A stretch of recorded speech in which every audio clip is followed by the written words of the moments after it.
오늘도 주님의 말씀을 통해 하나님 나라를 누리는 복이 있기를 주님의 이름으로 축원합니다. 히스기야를 이어서 그의 아들 므낫세가 왕이 되고 또 므낫세를 이어 아몬이 왕이 됩니다. 이 므낫세, 아몬 이 두 사람은 정말 철저한 우상 숭배자였어요. 히스기야와 같은 선한 왕 밑에 그의 아들과 손자는 철저한 우상 숭배자가 되어졌다라는 것을 볼 때에 우리가 여러 가지 왜 그랬느냐 원인을 알 수는 없지만 분명한 건 히스기야 같은 왕을 주신다는 것 자체가 은혜예요. 사람은 죄인이고 이렇게 죄악의 길로 우상 숭배의 길로 여러 가지 염려와 두려움 속에 살아가는 거죠.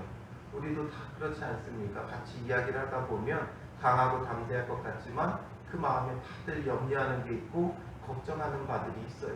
그게 바로 우리의 우상으로 우리 마음 가운데 자리 잡고 있다는 것을 우리는 결코 놓치면 안 됩니다. 그래서 우리 마음 가운데 염려와 걱정을 물리치고 오직 강하고 담대하고 놀라지 말고 우리가 항상 주님 앞에서 믿음을 갖는 것, 이것이 굉장히 중요하죠. 오늘 본문에는 그 후에로 이어집니다. 이 그 후에라는 것은 언제 후를 말합니까? 므낫세가 바벨론으로 아수르 왕에 의해서 사로잡혀 갔다가 쇠사슬에 결박되어 끌려갔다가 돌아오게 된 후죠. 하나님의 은혜가 얼마나 큰지 므낫세처럼 철저한 우상 숭배자라도 회개하고 돌이키면 용서하신다는 거예요. 그래서 그가 므낫세가 왕이 된 이후에 그 아버지 히스기야의 길로 따르지 않고 철저히 우상 숭배했어요. 아주 그 당시에 대표적인 우상들뿐만 아니라 아주 사소한 온갖 잡신까지 전부 다 섬기고 그럼에도 불구하고 하나님께서 말씀하셔도 회개치 않다가 결국에는 바벨론으로 아수르 왕에 의해 결박되어 끌려가는 일을 경험한 뒤에 뒤늦게 깨닫게 돼요. 이게 하나님에 의해 되어진 것이구나. 그리고 회개하고 돌이킬 때 하나님께서 다시금 그 왕위를 회복할 수 있도록 돌아와서 유다에서 왕이 되게 하시는 거예요. 끌려갈 때 얼마나 비참하게 끌려갔습니까? 쇠사슬에 결박되어 끌려갔다. 왕으로서 전혀 대우받지 못하고 사로잡혀 갔는데 그럼에도 불구하고 다시금 남유다로 돌아와 왕위를 회복했다는 것은 정말 놀라운 일이죠. 하나님의 은혜예요. 우리가 그런 악한 자라고 비난하기 이전에 그런 악한 자라도 회개하면 용서하시고 회복해 하시는 하나님이시다. 이것을 우리는 오히려 집중해야 돼요. 그러므로 우리도 어떤 지경, 어떤 처지에 있다 할지라도 정말 회개하고 돌이키는 자가 되어지면 하나님께서 위로하시고 회복해 하신다는 것을 잊지 말아야 하는 것이죠. 그래서 그 모든 것을 회복한 후에 다윗성 기온 서쪽 골짜기 안에 외성을 쌓되 그렇게 해서 돌아온 이후에 므낫세가 행한 일들을 여러 가지를 기록하고 있는 거예요. 첫 번째는 외성을 쌓았고 그 다음에 이 외성은 히스기야가 쌓았던 성이죠. 아수르를 대비해서 쌓았던 성인데 그것을 어떻게 해요? 어문 어귀까지 이르러 오배를 둘러 매우 높이 쌓고 라고 되어 있는 것을 보면 히스기야가 쌓았던 성이 이제 또 어느 정도 허물어졌을 것이고 그래서 그 성을 더 높이 쌓고 또 동서로 더 길게 쌓은 것을 말해주고 있는 거예요. 그리고 두 번째는 유다 모든 견고한 성읍에 군대 지휘관을 두며 군대 지휘관을 두어서 군대 조직을 다시금 정비한 거죠. 그리고 15절에 보면 세 번째 이방신들과 여호와의 전의 우상을 제거하며 여호와의 전을 건축한 사내와 예루살렘에 쌓은 모든 제단들을 다 성 밖에 던지고 라고 말하죠. 그 우상을 제거하고 제단들을 다 허물고 그리고선 그 모든 것을 성 밖에 던졌다. 철저히 이제는 또 우상을 제거하고 있는 것이죠.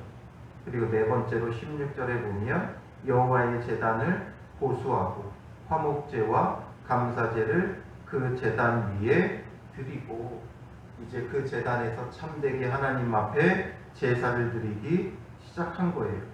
그리고 다섯 번째로 유다를 명령하여 이스라엘 하나님 여호와를 섬기라 하매, 그동안은 여러 아수르가 두렵고 주변 나라들이 두려워서 온갖 잡신까지 다 섬기던 므낫세가 이 일을 경험하고 나서, 포로로 끌려가는 것을 경험하고 나서는 깨닫고, 하나님만을 섬겨야 되겠구나. 그래서 온전히 하나님만을 섬기며, 그래서 자기들의 어떤 자주국방을 위해서 외성을 쌓고 성읍에 군대 지휘관을 둔 후에 우상을 제거하고 하나님 앞에 참되게 제사하며 하나님만을 지금 섬기게 하는 그런 일들이 벌어지고 있는 거예요. 그렇다면 오늘 우리도 이런 신앙의 변화가 필요하다는 거죠. 신앙이 중요한 건 변화예요. 이전의 삶이 어떠했든지 예수 그리스도를 믿으면 우리를 구원해 주세요. 그럼 구원받은 우리는 이전의 삶을 이렇게 변화시켜야 된다는 거죠. 철저히 예수 믿지 않는 사람들과 예수 믿는 사람들의 삶이 달라져야 돼요. 그게 바로 변화죠. 오늘 우리의 삶에 변화가 없다면 예수님을 믿는다 안 믿는다, 그것이 열매로 드러나게 되어지는 거예요. 제가 어제 세미나를 갔다 왔는데, 그 세미나에서 그 교회 목사님이 북한 선교를 시작했대요. 그런데 그 북한 선교를 하는데, 우리가 어떻게 북한 선교를 하느냐 생각하지만, 이제 중국에 나와서 근로를 하는, 일하는 사람들이 있잖아요. 북한에 이제 외화벌이라고 해서 그들이 이제 달러를 벌기 위해 해외 다른 나라에 자기네 나라 사람들을 노동자로 파송하는 게 있어요. 그 사람들을 전도하는 거예요. 그 사람들이 어떻게 이제 북한에 들어가서 전도를 하냐면, 그들이 이제 기한이 지나면 이제 북한으로 돌아가잖아요. 돌아가면 아무 말 안 한대요. 그냥 아무 말 안 하고 신앙인으로서의 삶을 살아가는 거죠. 한 6개월이고 1년이고 아무 말 안 한다는 거예요. 그럼 대부분 한 6개월 지나면 그 아내가 물어본대요. 당신 왜 이렇게 달라졌냐고 물어본다는 거예요. 뭔가 예수의 옛자도 말을 꺼내지도 않고 그냥 자기 삶을 사는 거예요. 예수 믿고 나니까 그 삶이 달라져 있으니까, 아니 우리 남편이 왜 이렇게 달라졌을까 의아한 거죠. 그러니까 물어본다는 거예요. 어떻게 된 거냐고, 왜 이렇게 달라졌냐고. 그러면 이제 그때서야 말하는 거죠. 내가 나갔을 때 이렇게 해서 예수님을 만났고 그 예수님을 믿으며 이렇게 산다 이야기를 하니까, 그 아내가 그걸 보고 예수님을 믿게 되는 거죠. 그럼 또 자녀들한테 예수 믿어라 어째라 말 한마디 안 한다는 거예요. 또 한 6개월이고 1년이고 그냥 그 가정 안에서 같이 잘 살아가다 보면, 그러면 또 그 아이들이 물어본다는 거죠. 어머니 아버지 왜 이렇게 달라지셨어요? 왜 이렇게 하세요? 물어보게 되면 그때 비로소 내가 예수 믿게 되었고, 또 아내는 그런 아빠를 보고 나도 예수 믿게 되었다. 그러면 또 그 자녀들도 예수를 믿게 된다는 거죠. 거기에는 철저히 뭐가 있는 거예요? 예수 믿고 변화된 삶이 있는 거예요. 예수님을 진정 구주로 믿으니까 거기서부터 변화된 삶이 나타나는 거죠. 그런데 그분이 그동안 사역해온 결과를 보면 1년 넘도록 묻지 않은 사람이 없었다는 거예요. 그동안 다 보면 그 안에서 아내가, 자녀들이 1년이 넘지 않아서 전부 다 물어봤고 그 가족들이 전부 다 믿게 되어졌다는 거죠. 그만큼 달라진 변화가 있는 거예요. 므낫세도 그 악한 자였지만 그의 변화가 일어날 때, 그것처럼 오늘 우리도 변화와 달라짐이 있어야 된다는 거예요. 믿는 자와 믿지 않는 자의 구별됨이 있어야 되는 거예요. 그래서 왜 저렇게 살아갈까? 왜 저렇게 살아갈까라는 믿지 않는 자들의 의문이 드러날 때, 그때 복음이 전해지고 증거되어지는 것이죠. 그러므로 20절에 보면 므낫세가 그의 열조와 함께 누움에 그의 궁에 장사되고 그의 아들 아몬이 대신하여 왕이 되니라 기록하고 있죠. 그래서 결국 그의 죽음에 대해서 말하는데 여기서는 그의 궁에 장사되었다 되어 있지만 열왕기에 보면 우사의 동산에 장사되었다 기록하고 있고요. 그 어쨌든 장래를 기록하고 있고 그가 죽은 이후에 그 아들 아몬이 왕이 되었다라는 거죠. 그런데 이제 그 아몬에 대한 내용이 21절부터 25절인데 다른 어떤 왕들보다 간략하게 기록되어져 있어요. 이 아몬에 대해서 보면 아몬은 22세의 왕이 되었고 예루살렘에서 얼마 동안 다스려요? 2년밖에 다스리지 않아요. 얼마 왕으로 있지 못하게 되어지죠. 왜 그러하겠습니까? 그 이유가 그 뒤에 보여지고 있어요. 그의 아버지 므낫세의 행함같이 여호와 보시기에 악을 행하여 므낫세와 같이 행했다. 이 므낫세와 같이 행했다는 건 그 이후에 예수 그리스도 그가 하나님을 인정하고 하나님을 믿고 변화된 삶이 아니라 그 이전 결박되어 끌려가기 이전에 철저히 우상 숭배하던 모습을 따라 행한 것이죠. 그래서 아몬이 그의 아버지 므낫세가 만든 아로새긴 모든 우상에게 제사하여 섬겼으며 라고 되어 있어요. 아버지가 만든 아로새긴 모든 우상, 아로새겼다라는 것은 조각된이라는 뜻이에요. 그러니까 나무나 돌 따위에 조각하여 어떤 형상을 만드는 것을 아로새긴이라고 말하는 거죠. 그러니까 아로새겼다는 건 결국 사람의 손으로 만들었다는 거예요. 만든 자가 대단합니까? 만들어진 물건이 대단합니까? 아무리 봐도 만든 자가 대단하죠. 그러니 사람이 만들었다면 그 우상보다 사람이 더 대단한 거예요. 더 위대한 거예요. 하나님이 위대하신 이유는 뭐예요? 우리를 만드신 이고 창조하신 이기 때문이죠. 그래서 성경에서는 계속 하나님의 그 창조자 되심을 찬양하고 노래하는 거예요. 그러니 우상이 높임을 받으면 안 되고 그 우상을 만든 자가 높임을 받는 게 오히려 맞는 거죠. 그런데 이 아몬은 그 아버지 때에 만들었다가 다 치운 거를 또 다시 만들고 가져다 놓고 섬기게 되어진 거죠.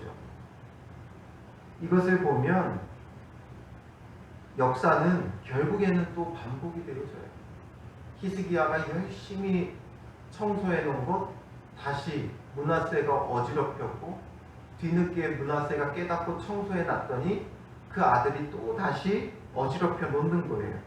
그러면서 23절에 이 아몬이 그의 아버지 므낫세가 스스로 겸손함 같이 여호와 앞에서 스스로 겸손하지 아니하고 더욱 범죄하더니 항상 우리는 더욱 범죄해요. 이전보다 더 범죄해요. 이전보다 거룩하고 선하고 복된 길을 가기보다는 이전보다 더욱 범죄한다는 거죠. 마치 무슨 세계기록 경신하듯이 점점 악한 것을 사람들은 더욱 경신해 간다는 거예요. 그래서 우리가 늘 느끼잖아요. 예전과 다르게 오늘날 점점 사람들이 더 악해져 가는 것을 보죠. 정말 말도 안 되게 예전에는 어떤 사건 사고가 일어나면 원인이 있었어요. 그럴 만한 사람을 흥분케 하고 분노케 하는 원인이 있었어요. 그러나 이제는 그 원인이 없죠. 인과관계가 없어요. 그래서 묻지마 살인, 묻지마 폭행 이런 게 벌어지고 그래서 점점 사이코패스라는 그런 것들을 연구하는 거예요. 인과관계가 없는 거예요. 이전에는 그럴 수밖에 없는 어떤 원한 관계, 무슨 금전 관계 뭐 이런 것들이 다 있었는데 이제는 그런 게 없잖아요. 그리고 이제는 사람들이 점점 즐거움과 쾌락을 쫓으면서 이상한 어떤 성적 쾌락을 추구하는 이런 이상한 문화들 그리고 결국 그것을 정당화시키는 문화들 보면 점점 악해진다는 거예요.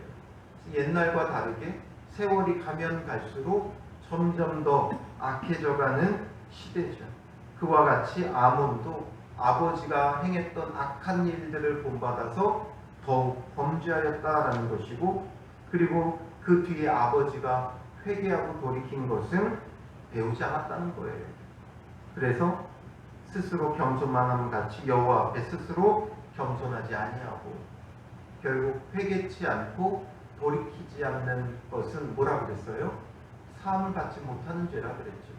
그러므로 그가 2년 만에 24절에 그의 신하가 반역하여 왕을 궁중에서 죽임을 당하는 거예요.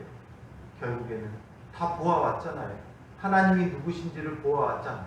아버지가 우상 숭배하는 것도 보았고, 그러다가 아수르에 의해 결박되어 끌려갔다가 회개하고 돌이킬 때 하나님께서 회복해 하시는 것도 보았고, 회복해 한 이후에 이 므낫세가 우상을 제거하고 하나님 앞에 스스로 겸비하는 것도 보아왔어요. 그럼에도 불구하고 그가 회개치 않았고, 그가 어떤 것이 옳은 길인지 하나님 앞에서 겸손한 길을 쫓지 않으니까 결국에는 이렇게 반역에 의해 비참하게 죽음을 맞이하게 되고, 그의 장례를 어떻게 치렀는지도 기록이 되어 있지 않아요. 그러니 백성들에게 왕으로서 전혀 인정받지 못했다라는 거죠. 그래서 25절에 백성들이 아몬 왕을 반역한 사람들을 다 죽이고, 반역한 사람들을 죽이기는 했지만 어떻게 제대로 장례를 치러주지도 않았죠. 그의 아들 요시야를 대신하여 왕으로 삼으니라. 이제 요시야를 왕으로 삼는 거예요. 왕으로 삼게 된 이 요시야가 이제 남유다의 3대 선한 왕에 들어가는 그러한 자죠. 그래서 다시금 하나님의 소망의 빛이 남유다 땅에 비춰지게 되어지는 거예요. 결국 이 모든 것을 보면 하나님의 은혜죠. 반역이 일어나면 어떤 일이 벌어집니까? 왕조가 교체되어져요. 다른 자기들의 어떤 이권을 따라 새로운 왕, 반역한 자들이 왕으로 서게 되는데, 남유다는 몇 차례 반역으로 왕들이 죽죠. 결국 하나님 앞에 옳게 행하지 못하니까 반역으로 죽임당하지만, 그러나 다윗의 왕조는 계속 이어져요. 다윗의 후손 가운데 왕을 세운다는 거죠. 그만큼 물론 우리가 보기에는 남유다가 우상숭배와 악한 일들이 많지만, 그래도 이들의 마음에는 다윗이 있고 하나님 나라가 있는 거예요. 그런 희미한 그림자라도 있었던 거예요. 그러니 하나님께서 계속해서 은혜를 베푸시는 거죠. 왜 은혜를 베푸느냐? 우리가 이해가 되지 않지만 보면 이들은 그래도 다윗의 후손으로 왕을 세워가며 하나님의 그 약속을 붙잡고 가는 자들이었다는 것. 그래서 그 덕분에 결국에는 예수 그리스도가 나실 수 있었던 거예요. 그렇지 않았다면 다윗 왕조가 끊어졌을 것이고, 그의 후손으로 오실 예수 그리스도도 끊어질 수밖에 없는 것이죠. 그러니 하나님의 은혜의 손길로 예수 그리스도가 지금 이어져 가는 거예요. 그렇다면 이제 우리는 그 예수 그리스도를 붙잡고 바른 길, 참 생명의 길을 걸어가야 하는 것이죠. 주님 앞에 겸손히 낮아지며 회개하고 돌이키고 온전히 하나님을 믿고 따르는 변화된 그 삶이 오늘 하루 우리 삶 가운데 있어 믿지 않는 자들이 오늘 우리에게 우리의 삶에 대하여 묻고, 우리 신앙에 대하여 묻고, 그러므로 우리가 복음의 증거자가 될 수 있는 복된 하루가 되시기를 주님의 이름으로 축원합니다. 기도하겠습니다. 살아계신 아버지 하나님, 우리가 얼마나 악한지 더욱 범죄하는 시대 속에 더욱 범죄하며 살아가는 우리의 악함을 주님 용서하여 주시옵소서.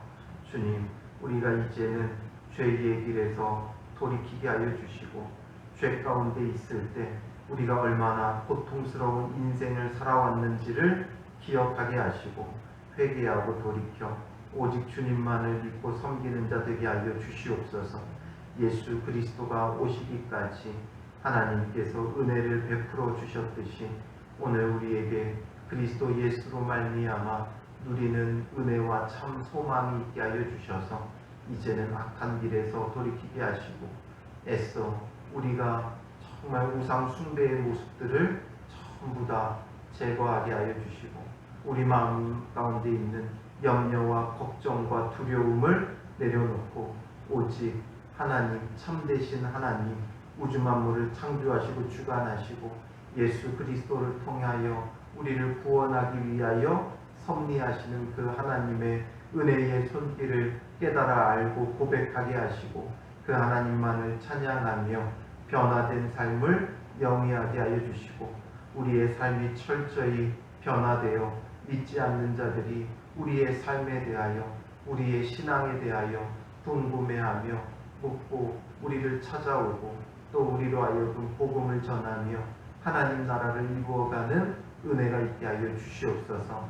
예수 그리스도를 통해 참 생명의 빛을 우리에게 주셨사오니 그 예수 그리스도를 통해 누리는 생명이 우리 안에 구원의 감격이 되고 기쁨이 되고 즐거움이 되는 복된 하루가 되게 하여 주실 줄 믿사오며 예수님의 이름으로 기도합니다.